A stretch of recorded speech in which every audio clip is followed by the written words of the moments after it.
Hello everyone and welcome to the first episode of Season 5 of SUGTalks. I'm Craig Dale, your host, and together with our special guests, we'll take a deep dive into the topics, challenges and opportunities facing SAP users today. Please make sure you subscribe so you never miss another episode, and of course, listen to the other 4 seasons. There's some great topics in there that I think will be of interest to you. Today, I'm delighted to be joined by Simon Nichols, founder and Wellbeing Director at Thrive. You may well have heard Simon on our show before, and as many of you will know, we've been working with Simon to deliver many of the user group's mental health initiatives over the past 18 months or so. And today, we'll be discussing some of these. Now, before we jump into this, I thought it would be great for those new listeners, Simon, if you could just introduce yourself, please. Thank you, Craig. Season 5 already. Thank you. Simon Nichols, as Craig's done me an amazing introduction already. It leaves no other introduction. Simon Nichols. I've been the founder, Wellbeing Director of Thrive. We've been running for 2 years now, actually, November 2019. We never saw what was happening in March 2020 coming ahead. But we've been great to be supporting the SAP user group throughout the whole of 2020 and for most of 2021 to this point. And my background, and we often do this. We only introduce what we're doing now, don't we? And we very rarely sort of go underneath the surface. But I'm 25 years corporate IT, sales, marketing, in and around the SAP space. So what I love coming on to this is I'm mixing my 2 worlds, really. Mental health, well-being, and also the world I grew up in, the world of SAP. So having this as a partnership is just fantastic for me. Cool. And of course, we're also talking about where we're going next, aren't we? What we're looking at and what we're looking to do in the future. So thanks, Simon, again for being with us today. And now, I know from the last episode we recorded together that you're not the biggest sports fan, and I think that's probably an understatement. So I thought we'd take things in a different direction today. And given we're focusing on mental health this episode, I thought I'd ask you what you like to do to relax after a busy day or week. And for me, it's either getting out on my bike or on my own 2 feet, really. You know, I feel that walking and especially cycling puts everything out of my mind apart from where I am, what is around me, what's going on, and gives me that headspace. You know, focusing on either not tripping up or falling off is front of mind, which allows the back of my mind to mull over everything else in kind of an unconscious way, so to speak. And, you know, our team at the user group know that many an idea, not all of them great, has been born from a morning walk or a countryside or seaside cycle. So, Simon, what do you do to switch off and relax? It's an interesting question. And we always say that, don't we, as people that have been asked the questions, because basically you don't know what the answer is, so you're stalling. So you say, that's an interesting question. I need a bit of time. And it's a really good stalling tactic, and you see how many people do it. Let me think. But relaxing, actually, it is an interesting question, but it's one I've got loads of answers for. And relaxing to me is as you just said there, it's about switching off. Now, as a business owner, as an individual that used to working for clients, for myself, is that you know that it's actually really hard to switch off. And many a time, certainly when I was in the corporate space, taking the laptop on holiday with you. And I realised quite early on in my mental health journey when I was going through that was that you do actually have to switch off completely. You can't have this halfway medium whereby, I wish I'd done that. Because if you are sitting there at night using one of your coping strategies or your coping mechanisms, and you're trying to switch off, but all the time at the back of your head is that little niggle. I should have done that. I wish I'd done that. Well, the key to that is to do it. And if you are in the middle of that relaxation, you know, just stop what you're doing and do it. So what I try and do is I try and gear into my relax. And it's a weird thing to do that, but to know that I've done everything that I need to do that day. actually helps me start to relax. And it's not that I've got to clear the decks. It's just that I've got to get everything out of my head to do with the working day. Now, I know that it's going to come round tomorrow. But in terms of what I really do to relax, for me, very similar to yourself, outdoors, walking. I'm a big bird watcher, as we've discussed before, and just being outside. But even if it's dark, just being outside, getting some fresh air, and your whole mindset changes. And so then you come back in, especially in the winter, and you just get that warm feeling of walking back through the door. So I'd say my biggest relaxation is just getting out into nature. And to be honest, I would agree with you. As I said, I just think it's just fantastic to get out and really embrace, be at one with nature, as they say. It's a great thing to be. And coming back at this time, and I'm looking forward actually to the clocks going back this weekend, so that it's a little bit lighter on the morning, because like you say, at the moment it's pitch black when I'm going out on a morning. But it'll be nice to have a little bit more light for at least a short time anyway. And now we're getting excited as we head towards our annual UKISUG Connect annual conference later this month. And perhaps I'll need to take some tips from you actually ahead of that, to make sure I don't get too stressed out. This is a very busy and stressful period for us as we come in the kind of final stretch to the event. And one of the things that you've suggested in the past, and I have actually tried, is a mindful walk. And I've got to say, it is amazing and very interesting. I know people will be like, what are you talking about? Why? And believe me, it is fantastic. And Simon, what I'd like to do, if you could, is just tell us a little bit more about them and how they work. Yeah, so mindful walks are really interesting. I first did a mindful walk because I was a little bit like yourself, Craig. I was a little bit skeptical, and people were talking to me and saying, "Well, because I always think I'm when I'm walking, I notice things anyway. Being a bird watcher and a naturalist, I'm always looking around for different things to see, But what I realised when I did the first mindful walk, because I had a fantastic, I was away for a retreat with my wife, and there was a few bits of meditation. Now, I've never done meditation up until 2016, and meditation to me was for hippies and Buddhists. So I was a little bit sceptical. I'm like, well, I'm not really sure what to do this. And then actually there was this mindfulness that was introduced as part of this retreat as well. And it was like, right, we're going to go outside, but we're only going to walk for 10 meters. And my wife, she loves walking, but walking for her is as fast as she can get from A to B. But I thought, you know what, I'm going to give this a go. And what it really entailed was just for that 30 minutes, and we walked 10 meters in 30 minutes. Now, those of you who are used to yomping around, that's quite a mean feat. But what the teacher who was taking the practice, the mindfulness practice, said, what I want you to do is just to notice everything, and notice everything with all of your senses. So yes, use your vision and to see the things, but actually to get up close to it. And to get up close to it, you've got to kneel down. You've got to pick things up. You've got to hold them in your hands. You've got to smell them. You've got to taste them. Which is a little bit weird, but you sort of suddenly you immerse all of your senses into one. Now, this was a very extreme example of a mindful walk, because what they were trying to show you was just, and it was autumn as well, so it's how beautiful the leaves looked and how the bark felt. And, but a lot of people are now thinking, well, that sounds a little bit too tree huggery for me. And so what we try and do with mindfulness is we try and bring you into the present. And for a lot of us, when we go for a walk, yes, we might notice a bird, yes, we might notice a tree, yes, we might notice there's some leaves, but we might be even having a chat, or we're listening to a podcast, or we're doing something, and we're not really absorbing everything, or we're thinking about what we're going to do for dinner, or we're thinking further ahead in our day, or we're still trying to deal with some of the problems that we've picked up during the day.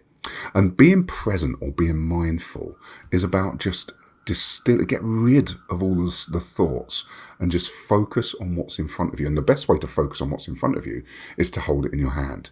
So that's why she was saying, the teacher that I had originally, was to hold something, because it grounds you. And the mindfulness walk we did, because we did do a mindfulness walk, it was a little bit further than 10 metres for the user group back in the summer.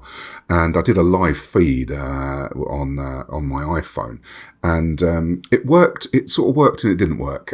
It worked well for me because I was outside having a lovely walk, but apparently I was too small on the image, but people could still see. But the idea was really to plant that thought process, that if we slow down a little bit, not too much, we're not telling people that they have to dawdle, but just slow down and take in your surroundings, because you'll get so much more out of that walk. Oh, fantastic. So, please take note, but as a disclaimer, I will say, please don't hold nettles too much or any thorny bushes. I don't want any injury claims coming through where you heard it from. But no, I do agree with you. It's mind-blowing, actually, and a real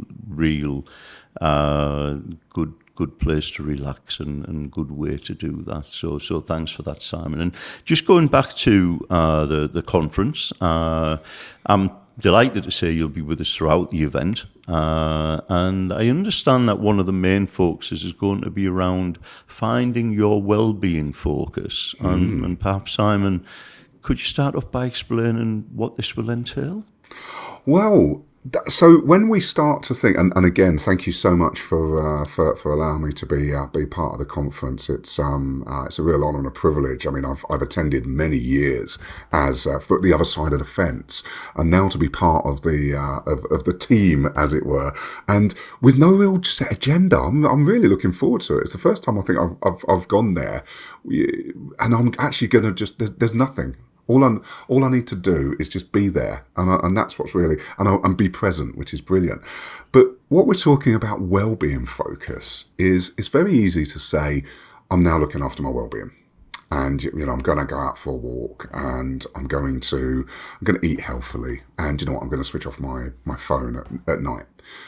But what we talk about with well-being focus is really turning inside of you.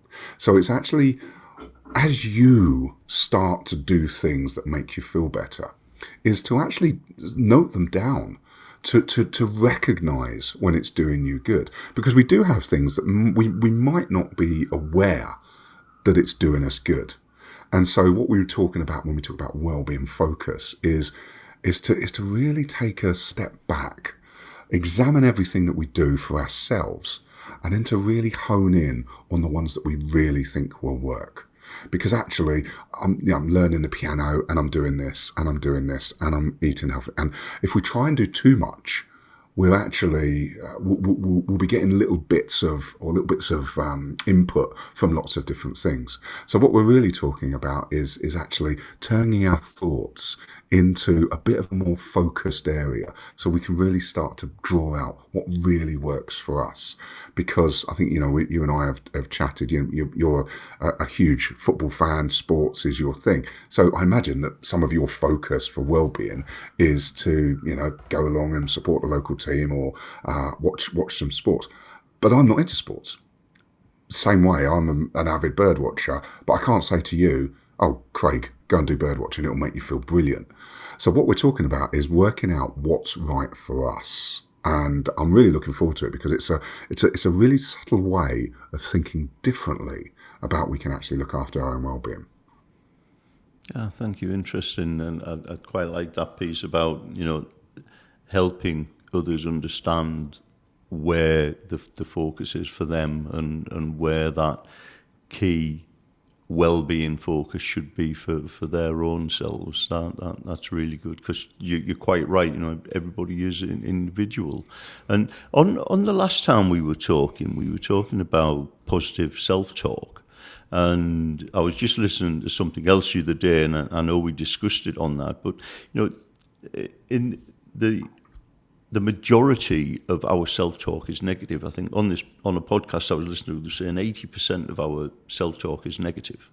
And the way we talk to ourselves and perhaps think about ourselves and the outside world does have that negative bias, as both you and Alex mentioned on that. So are you doing anything at the conference to help people reframe their thoughts? Yes. So what's going to be the main focus of where we are, which is at the back of the conference, I believe next to the coffee stand, which is I'm really looking forward to being as close to the coffee stand as possible. But we're going to have a wall of positivity. And the idea behind a wall of positivity is twofold. We're going to have positive thoughts that you can take away. So we're actually going to have, you're going to be able to, it's a fully immersive stand, and you're going to be able to take away a positive thought. And what we're really going to be promoting is giving that positive thought to someone else. So you can take away this positive thought and you can give it to someone else. But what's even more important is we're going to have the other side of the wall is going to be blank.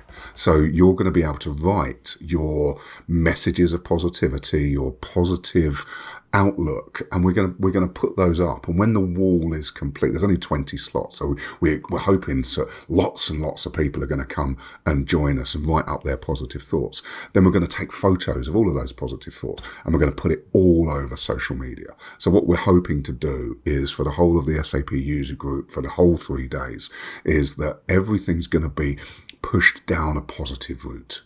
Now, we know it's impossible to be positive all of the time, but we want to make as many people go away from the conference feeling good about themselves, feeling good about the future, feeling good about the support that the SAP user group can give them.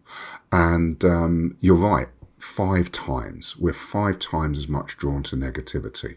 So what we're hoping to do is just to populate everybody walking around with one of these cards of positivity in their hands. And if they notice someone sitting on their own, and maybe the card they've got is "You've got this," or "Sunday I own you," or whatever that looks like, you can go and give that to someone. Because what we want really is to spread that positivity. More positive we feel, that's going to really start to reframe our thoughts. You'll remember the triangle of 4. Thoughts, feelings, behaviours, all wrapped with emotion. If we change our thoughts, we'll change the way we feel, we'll change the way we behave. So what we really want to do, and we're doing that through some of the sessions as well that we're going to be presenting, is we really want to make people feel different. If we make them feel different, they're going to behave differently. And so we're really linking that to, everybody's talking about business transformation, aren't they? SAP Rise, SAP transformation. Well, actually, we want the people who are transforming SAP to also be thinking about maybe their transformation and how they can think differently and maybe more positively. Oh, excellent. Look forward to that, and look forward to adding to the wall and perhaps gaining a positive thought to take with me through the day. So thanks. That sounds really good, really good. And another focus, I think, for you is Drive is delivering some mindfulness sessions that you'll be delivering at the event. Now, I know we had a taste of that, and again in a few previous sessions you've done for the user group. But it would be great to hear a little bit about those sessions that you'll be running on the morning, and it is first thing, just as the conference days are kicking off on the Monday and Tuesday. What are you doing to get people in the right mindset? So again, we're going to be using that focus, that well-being focus that we talked about. And actually what we're going to be doing is, and it's a bit of a two-way thing, because we're actually going to be creating something. So there'll be a focus on us doing something as part of that session. And you might be thinking, well, actually, mindfulness is about being present. And it's almost, the idea is that we're going to be building something. I'm not going to give too much away. We're going to be building something that we can then take away with us. So not only are we going to be talking why it's so important to put our focus into this thing that we'll be creating. What we're then going to be able to do is we're then going to do a very slight meditative focus onto that thing. And the idea being is that we're going to try and create the rest of the day is going to be brought back to this thing. So we can have it in our pocket, we can have it in our bag. And when we bring it out, it takes us back to the morning, when actually the whole day is ahead of us. It's a fresh new day, and we've done a few little reframing exercises to focus on this thing. And the idea is that we can then take that thing, and if we're feeling a bit low, or if we're feeling a little bit overwhelmed, we can get it out and we can just hold it. And that should be enough for us to just get us to take a few deep breaths in, reframe, and move on with the day, especially if we're dealing with, and we know, conferences plus email plus work plus all the other stuff going on. It's a difficult time for people. So yeah, it's going to be quite interesting, because we're going to put effort into creating something and then focus on that creation. Cool, like it. Wall of positivity and building our own well-being. I like that. It's certainly got quite a bit in store. And would you say that these are the kinds of activities that attendees can continue at home following the conference? Completely. In fact, what I'm hoping to do is to teach some coping strategies. That's what we're really doing. And again, some coping strategies work for some people, some won't. So when we start to do the mindfulness focus, or if you come and chat to us on the stands, and we'll be giving you some tools to be able to take away, because well-being starts with you. And you'll know, Craig, from being a mental health first aider, the oxygen mask goes onto you first, because we need to be as strong as possible. We need to be as strong as possible for our workplace, but more importantly, we need to be as strong as possible for our family, our friends, our community. But that starts with us. If we're giving too much of us away, we know that it starts to fall down. If we're giving too much to work, family life suffers. If we give too much to family life, work life suffers. So what we're trying to do is create a balance, create a well-being balance that people can actually start to think about how they can take it forward. So yeah, everything that we're going to be talking about at the conference is intended for those individuals there's going to be a really fantastic one that we're going to do. And it's I'm not going to ruin it on the podcast, but people will look around and think, can I do this? Am I allowed to do this in the conference? And we are going to do it. We're going to do it. It's going to be early in the morning, so that hopefully there'll be a few people around. But it's a real good way of calming ourselves down. And yeah, so I'm hoping to put in 3 or 4 of these little tips and tricks that will actually enable you as an individual, when you're feeling overwhelmed, to just do something very small, very helpful, just to get you through the day. Oh, wonderful. Thank you. And I know you've got a personal connection to mindfulness, and it helps you a lot. Would you be happy to share some of your own journey and how it's impacted your life? Yeah, so 2016 for me was my year of discovery for meditation, mindfulness. As individuals who've been on my courses, who've watched some of the webinars, I was off work for 3 months with depression. I'm very happy to talk about it, and not in an overzealous way, but it's just a way that actually frames where I came from at that point. And that basically changed my path into the future to doing what I'm doing today. But as part of that, my recovery, as part of getting better myself in 2017, I took on a load of coping mechanisms, a load of coping strategies. I've actually got anywhere between 15 and 24, depending on the day, depending on my frame of mind, depending on which way the wind's blowing. And these are distinct things that make me feel better. And some of them are as simple as just going out in the garden, taking my shoes and socks off and standing on the grass. Just a simple grounding exercise. But some of them fall into what I call my 10 minutes a day. And that's 10 minutes that I give myself every day, whether that's through meditation, through mindfulness, through just sitting there doing nothing. Sometimes it's more than 10 minutes, and sometimes I do 20-minute, 30-minute meditations. But it's about just giving me a block of 10 minutes that's just for me. And so the way that I've developed with mindfulness and in part meditation is that you've got to practice it. And even the meditation experts still call it meditative practice, meditation practice, because you'll never get perfect at it. So I quite often just sit down, even in the living room, everything's switched off. I just sit down and just do a quick body scan. just for my own benefit, my own peace of mind. Takes me 5 minutes. I just start from my head, body scan all the way down. And it's really, for me, 2017, 2018 were my reformative years on how I viewed myself, how I viewed my well-being. And I've really used mindfulness as part of that recovery. And I think when you speak to other people and you see about their journeys or forays into meditation, it really does start as a self-healing. It starts as, actually, I want to think about things in a different way.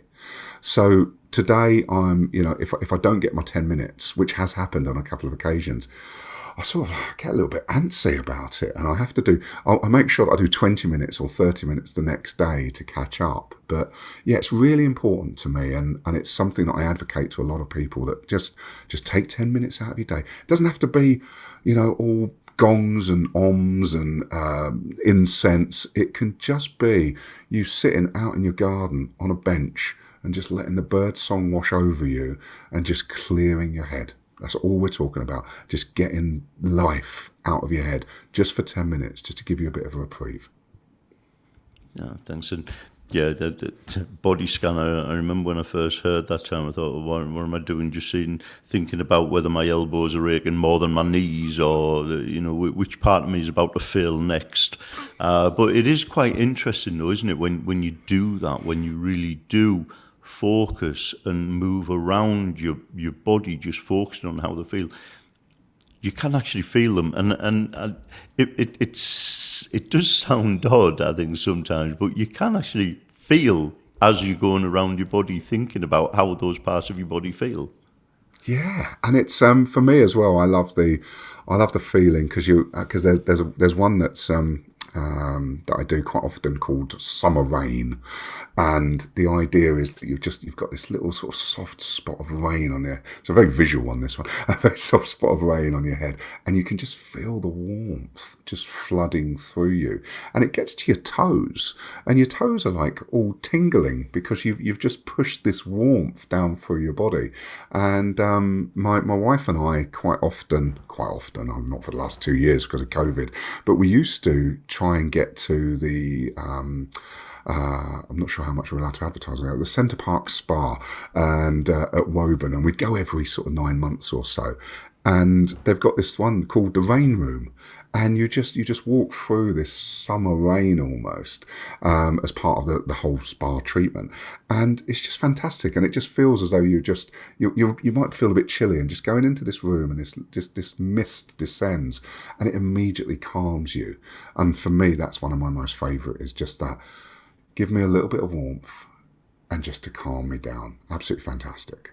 Oh, superb. Obviously, you get different rain down in Milton Keynes than we get up here in Teesside, so I don't think I've felt warm rain for quite some time, despite global warming. But anyway, thanks for that. And, just now, lastly, as we're coming to the end of our discussion, are there any other activities you'd like to highlight, perhaps, that people can take part in after the conference, such as ongoing mental health sessions we'll be doing together? Yeah, so we've got we've got one just before the conference, actually, which is going to be looking at seasonal affective disorder, and then we've got a fantastic one that we've put together. And as I say, I mean, I do have to shout out, the team over at SAP User Group. Certainly, Robin and Matt have been so supportive and instrumental in getting us where we are today. They've been so positive about all of my fantastical ideas that I throw, and putting all that marketing together around them has just been amazing. But the Christmas one is part of like a winter well-being. So it's really around sort of focusing on that lead up to Christmas. And again, focusing on what we need to do to look after ourselves, to stop the overwhelm. And for a lot of people, Christmas is actually one of the loneliest times of the year. And loneliness, as we've talked about many times before, can actually have a huge detrimental effect on our well-being. Loneliness is as bad for our heart as smoking 15 cigarettes a day or obesity. It really puts pressure on our heart, that heart broken. And for a lot of people, Christmas reminds them of people not there anymore, or in some cases, as we saw last year, genuinely not going to family, not being part of something. So we're going to be really focusing on how we can support ourselves, and then actually how we can reach out into the community and support other people. And I think, from an SAP user group, all I've had is such positive feedback that people are taking what we're talking about in the sessions and leveraging it in their workplace, but also leveraging it in their home life as well. And I think that's every time I get someone just saying, I've done a session with you and I had a really great chat with someone, and I just get that really warm feeling that actually, yes, I'm enabling one person to go and help one other person. And as we snowball that along, and I just, we know how many people were helped from the SAP user group sessions last year. We were excess of 300, 400, 500 people that we had. And if each one of those 300 or 400, 500 people go and help someone else, we've got a huge well-being wave that the SAP user group is just promoting out there. Just fantastic. Thank you so much again. No, thank you. And, I would like to term it as making a difference. So I think you really are making a positive difference to, our membership and everybody that attends, which is fantastic. So, thank you. It's really nice to think that we have this partnership now between our two organisations that can really make a positive difference to so many people engaged in our community, which is excellent. It is, and what we can also do, I think we should, I don't think we've mentioned before, is the award-winning partnership that we have in place as well, which is just amazing. And I'm hoping that the award will be at the conference, so we can shout out loud about that as well. I will make sure it comes out of our display case and we have it there. But yes, highly commended at the ERP Today's Awards for our COVID-19 Hero Community Award. I thought was fantastic. So, amazing. Thank you to you and the team in everything they've delivered on that. It's been amazing. And we will take our award-winning, if you like, wellness program to our award-winning conference. So there you go. Award winners all over. Simon, thank you very much for your time today and for your insights. Really do appreciate it. And for all our listeners, we hope you enjoyed the conversation and found it valuable. If you would like further information on the user group and our mental health and wellbeing sessions, please do visit sapusers.org or follow us on any of the main social media platforms. Of course, feel free to stop by the Thrive stand at UKISUG Connect conference later this month between the 28th and 30th of November at the ICC in Birmingham. And until the next time, stay safe, stay well, and keep washing your hands.